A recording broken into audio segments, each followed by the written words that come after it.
Be ready. 3, 2, 1, start. According to a report recently published in this paper, 722 PC more women from all over Sindh moved court seeking separation from their husbands in 2020 compared to the previous year. Full stop. In 2019, a total of 632 family suits were filed in family courts. Full stop. However, in 2020 a year of pandemic induced lockdowns and layoffs this number rose to 5198 cases, out of which 4050 were from Karachi. Full stop. The steep increase reflects how the many problems women face on the domestic front in our patriarchal society were compounded by circumstances arising from the pandemic. Full stop.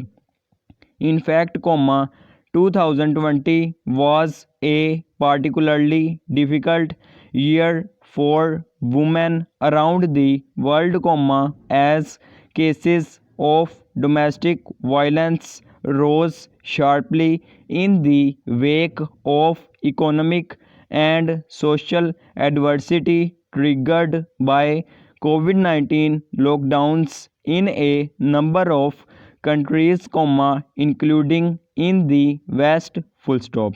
In the US, for instance, distress calls by women increased by as much as 30 PC during the initial lockdowns. Full stop. New paragraph.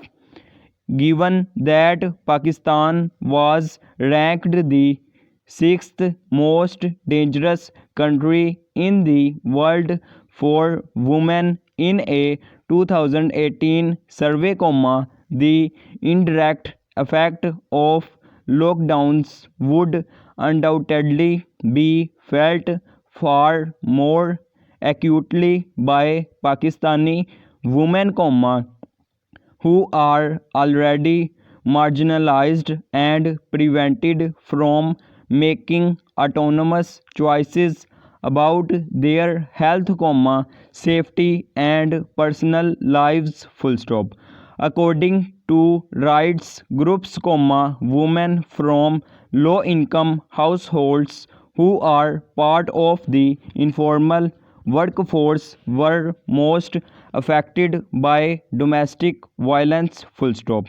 It is unfortunate, that while the well-being of families is discussed in connection with economic hardship and mental health during the pandemic, the emotional, physical and economical plight of women is seldom taken into account. Full stop.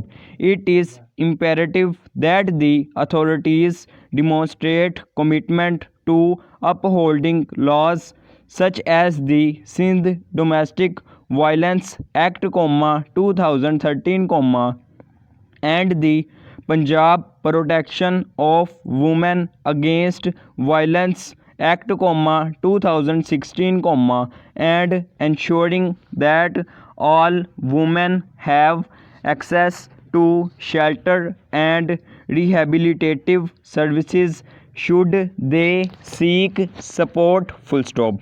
Several crisis helplines were launched last year, These initiatives can only be effective if the legal aid they provide is synergized with the government's own criminal justice system. Full stop.